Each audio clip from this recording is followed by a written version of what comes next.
सबसे पहले तो मैं आपको बता दूं कि अगर आपके घर में भी प्याज लहसुन खाया जाता है ना, तो आप बिल्कुल भी घबराएं ना, ठीक है। क्योंकि देखिए फैमिली मेंबर्स हैं, अगर किसी फैमिली में 4 लोग रहते हैं, 6 लोग रहते हैं, तो सब एक जैसे हों ये पॉसिबल हो ही नहीं सकता। या कई सारे घरों में ऐसा भी होता है कि लेडीज नियम करना चाहती हैं, लेकिन जो जेंट्स होते हैं वो इतने नियम नहीं कर पाते हैं। तो आप बिल्कुल भी परेशान ना हो। जैसे आपने अगर दाल बनाई है तो आप थोड़ी सी दाल ठाकुर जी के लिए अलग निकाल दें और उसमें जीरे का टमाटर का आप तड़का लगाएं, उसका आप ठाकुर जी को भोग लगाएं चपाती बना के। बाकी आपको दाल जैसे भी तैयार करनी है सबके लिए वो आप तैयार कर दें। ऐसे ही आप आलू बॉईल करके आलू का पराठा बना सकते हैं या फिर जीरा आलू उनके लिए बना सकते हैं। और नहीं तो देखिए हमारे ठाकुर जी को दूध दही छाछ मलाई मक्खन ये सारी चीजें बेहद प्रिय हैं। और इसके अलावा ड्राई फ्रूट्स हो गए, फल हो गए, मेवा मिठाई जो भी आप भोग लगाना चाहते हैं उन चीज़ों का आप भोग लगाएं। नहीं तो देखिए मैंने बताया था ना, दूध तो सबके घर में होता है, तो आप दूध का सुबह शाम भोग लगाएं ठाकुर जी को, ठीक है। और जब भी कुछ मिठाई आप मीठा तैयार करें, हलवा खीर, तो आप ठाकुर जी का भोग पहले निकाल दें। अच्छा, अब मैं आपको एक चीज बता दूं कि एक गलती आपको भूल कर भी नहीं करनी है।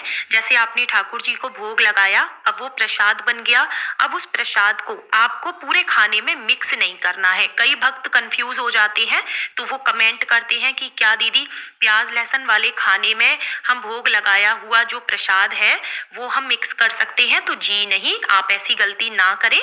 आप जो भोग लगाया है ना ठाकुर जी को, उसका आप एक एक टुकड़ा घर के सभी सदस्य को अगर हो सके तो खिलाएं, ठीक है। लेकिन आपको उसे प्याज लहसुन वाले खाने में मिक्स नहीं करना है, ठीक है। और ना ही आपको जो वो प्रसाद है उसे इधर उधर फेंकना भी नहीं है, आप उसे ग्रहण करें। अच्छा देखिए, कई सारे भक्त ये भी पूछते हैं कि दीदी जो हमने भोग लगाया है उसको कितनी देर तक ठाकुर जी के पास रखना चाहिए? तो देखिए ठाकुर जी दृष्टि भोग लगाते हैं, तो जो भी आपने ड्राई चीजें रखी हैं जैसे ड्राई फ्रूट्स हो गए, मिश्री हो गई, वो चाहे तो आप उनके पास रखे रहने दें। फल हो गए, बस ध्यान रखें कि वो कटे हुए फल हैं अगर तो आप उन्हें जल्दी हटा लें, और साबुत फल अगर आपने रखे हैं तो वो आप उनके पास रखे रहने दे सकते हैं, ठीक है। और जो भी आपने खाने की चीजों का भोग लगाया है जैसे दाल चावल रोटी सब्जी, तो आप 5-7 मिनट ठाकुर जी के सामने रखे रहने दें थाली, उसके बाद आप उसे तुरंत हटा लें वहां से। क्योंकि कई बार ऐसा होता है कि भक्त वहीं छोड़ देते हैं उसको रखा हुआ और वो दोपहर तक वो खाना वहीं पड़ा रहता है। तो ऐसा करने से भोग का अनादर होता है, ठीक है, जो कि आपको ये गलती नहीं करनी है। तो आप समय से उस भोग को हटा लें वहां से, और घर के सभी सदस्य हो सके तो उस प्रसाद को थोड़ा थोड़ा ग्रहण जरूर करें। और दूसरा ये कि अगर घर के किसी सदस्य ने नॉनवेज का सेवन किया हुआ है उस समय पर, या फिर ड्रिंक करी हुई है जैसे कि मदिरा पान किया हुआ है, तो आप उस समय भगवान का प्रसाद उन्हें ग्रहण ना करने को दें, ठीक है। उन्हें नहीं देना है उस समय पे। आप उनका प्रसाद चाहे तो उठा के रख सकते हैं, लेकिन उस समय पे आपको नहीं देना चाहिए, नहीं तो ऐसे भी प्रभु का जो प्रसाद है उसका अनादर माना जाता है। तो फ्रेंड्स, मैंने आपको बताया कि अगर आपके यहाँ प्याज लहसुन नॉनवेज कुछ भी खाया जाता है तो आपके पास काफी सारे ऑप्शन हैं जो कि आप भगवान को भोग लगा सकते हैं। और जहाँ लड्डू गोपाल जी की सेवा होती है ना, वहां पर धीरे धीरे अपने आप उस घर में ना चेंजेस होने लगते हैं, सभी के अंदर एक बदलाव आने लगता है।